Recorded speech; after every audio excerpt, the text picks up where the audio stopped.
कि जब आपका मन साफ नहीं हो, नियत साफ नहीं हो, तो आप कितनी भी जो है सच को छुपाने की कोशिश करें, सच किसी न किसी तरीके से बाहर आ जाता है। मसलन कि चुनाव आयोग पिछले कई महीनों से कह रही है कि वोटर लिस्ट में कोई गड़बड़ी नहीं है, एकदम टकाटक है वोटर लिस्ट, कोई दिक्कत नहीं है। जब नेता प्रतिपक्ष कह रहे हैं कि गड़बड़ी है और आप जांच कीजिए, अगर आप नहीं जांच कर सकते हैं तो हमको डेटा दे दीजिए, हम जांच कर लेंगे।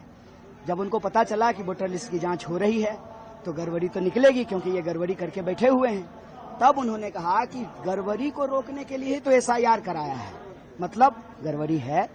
पहले आप कह रहे थे कि कोई गड़बड़ी नहीं है, अब आप खुद ही कह रहे हैं कि गड़बड़ी है। तो गड़बड़ी यदि है तो गड़बड़ी को जो है आपको ठीक करना पड़ेगा।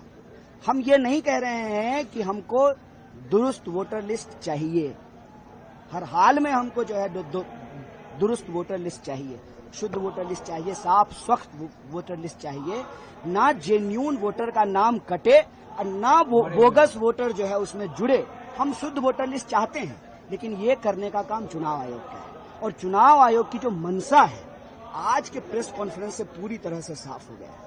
साफ इसलिए हो गया है कि जो बात कई महीनों से कही जा रही थी, जिसको चुनाव आयोग नहीं मान रही थी, आज अचानक से जो है प्रेस कॉन्फ्रेंस कर रही है। तो मैंने कहा कि किसी पार्टी का प्रवक्ता बनने से अच्छा है अब चुनाव आयोग को चुनाव लड़ना छोड़ करके, चुनाव लड़वाना छोड़ करके खुद ही चुनाव लड़ लेना चाहिए। क्योंकि जो सवाल बीजेपी उठाती है वो जवाब चुनाव आयोग देती है, जो सवाल हम चुनाव आयोग से पूछते हैं उसका जवाब जो है बीजेपी के प्रवक्ता देते हैं। ऐसा लगता है जैसे दोनों का जवाब जो है वो एक ही कंप्यूटर पे टाइप हो रहा है। ये देश के लोकतंत्र के लिए बहुत बड़ा सवाल है।